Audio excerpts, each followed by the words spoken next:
ہے نا، اللہ نے فرمایا خیر من الف شہر، مجھے کسی بتانے والے نے بتایا کہ اب جو آخری عشرہ آ رہا ہے نا، اس میں اس رات کو تلاش کیا جائے۔ صلی اللہ علیہ وسلم نے فرمایا کہ مجھے یہ رات دکھائی گئی، اس کا منظر میرے سامنے لایا، اس کو میرے ذہن سے اور اس حکمت کے تحت نکال دیا گیا کہ اب تلاش طلب کے ساتھ آؤ۔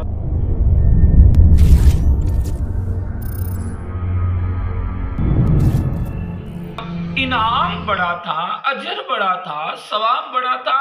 تو تگ و دو اور جد و جہاد بھی اتنی دے دی گئی کہ اس طرح کر۔ ایک مزدور مزدوری کرتا ہے، وہ 700 روپے کما لیتا ہے، اور ایک ہیرے اور جواہرات کی تلاش میں نکل جاتا ہے، وہ مزدور کے بقدر سینکڑوں نہیں، لاکھوں نہیں، کروڑوں روپیہ زیادہ کما لیتا ہے۔ تو یہ تجسس رکھا گیا کہ تم اس رات کو آخری عشرے میں تلاش کرو، جس کا قیام تھوڑی دیر کا، ایک رات کا قیام ان راتوں میں سے اگر وہ کر لیتا ہے، یا وہ پورا عشرہ ہی اللہ کی عبادت کر لیتا ہے، ہر رات کو جاگتا ہے، ہر رات کو اللہ کے حضور میں اس طلب کے ساتھ کھڑا ہو جاتا ہے کہ شب قدر ملے، تو گویا اس نے کتنے سال عبادت کر لی؟ 83 سال 4 مہینے کی عبادت اس نے کوشش کر کے، ہمت کر کے، جو 20 دن تو گزرے سو گزرے، جیسے بھی گزرے، یہ آخری جو طاق راتیں ہیں، اگر مسجد میں اس کو گزارے تو بھی درست ہے۔ تراویح کی نماز کے بعد آدمی ہر روز 2 چیزوں کا اہتمام کر لے، ایک تو رات کو جب بھی آنکھ کھلے اللہ کو یاد کرے۔ ویسے بھی حضور صلی اللہ علیہ وسلم نے رات کو جب کبھی کسی وقت آنکھ کھلے اللہ کو یاد کرنے کا حکم دیا ہے۔ بسترے پہ یاد کر لے، وہ چارپائی سے اتر کے یاد کر لے، وضو کے بعد یاد کر لے، آنکھ تو کھلی جاتی نا رات کو ایک آدھ مرتبہ، لازمی آدمی اٹھتا ہے، کوئی ضرورت کے تحت اٹھ جاتا ہے، حاجت کے تحت اٹھ جاتا ہے، تو جب تک نیند نہ آئے اللہ کو یاد کرے۔ اور دوسرا تہجد کی نماز کی پابندی کرے،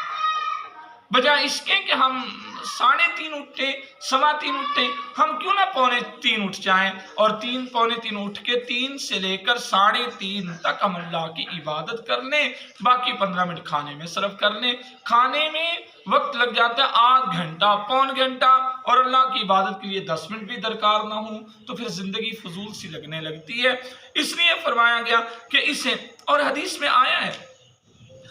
کہ آپ صلی اللہ علیہ وسلم نے فرمایا میں نے اس رات کی اس کیفیت کو دیکھا، اور بارش ہو گئی تھی، اور میں نے سجدہ کیا خشک زمین پر، وہاں بھی بارش کے اثرات موجود تھے، اور سجدہ کرنے کے ساتھ میری پیشانی پہ کیچڑ لگ گیا۔ بہت زبردست بات ہے، یہ صوفیہ ہی سمجھ پائیں، عام لوگ سمجھ بھی نہیں پائیں گے نا، اس کے بیان کی ضرورت ہے۔ یہ جو زمین کے اوپر براہ راست سجدہ کرنا ہے نا، یہ زیادہ افضل ہے۔ ہاں، اب بھی وہ جو دوسرے مسلک کے لوگ ہیں، جو فاسق ہیں، گمراہ ہیں، جو بھی ہیں، جو وہ سجدہ کرتے ہیں سامنے ایک مٹی کی ٹھیکری رکھ لیتے ہیں، وہ مٹی پہ سجدہ کرتے ہیں، پیشانی پہ سجدہ کرتے وقت تنکے لگ جاتے ہیں، مٹی لگ جاتی ہے، یہ عظمت کی علامت ہے۔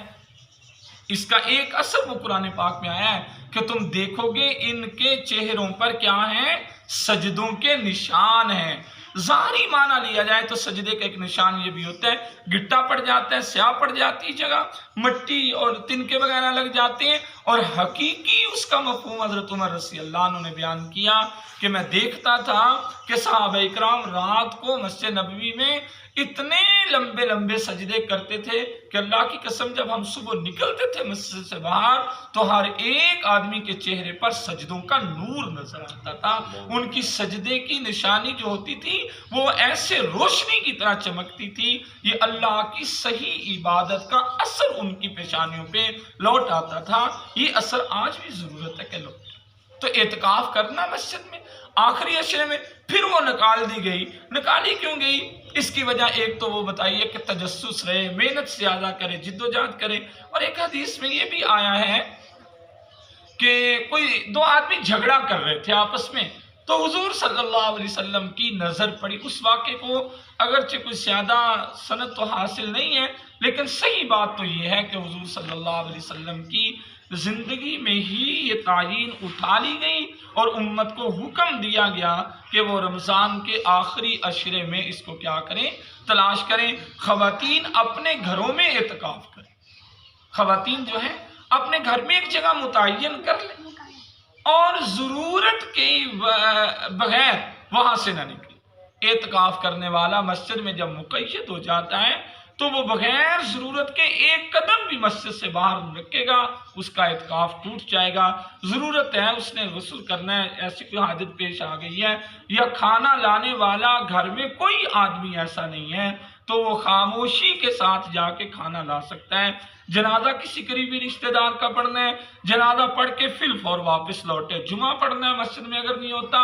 تو جمعے کی نماز فرض وہاں پڑھے اور سنتیں اپنی جگہ پہ آ کے پڑھیں۔ ان احتیاطی تدابیر اور شرعی مسائل کی روشنی میں اعتکاف کرنا چاہیے۔ آج 20واں روزہ ہے، 21ویں رات کا آغاز ہونے کو ہے، لہذا دوست تھوڑی کوشش کر کے، ہمت کر کے اعتکاف کے بارے میں کچھ سوچیں۔ یہ ہر سال اللہ کے نبی صلی اللہ علیہ وسلم کی سنت ہے رمضان کے آخری عشرہ میں۔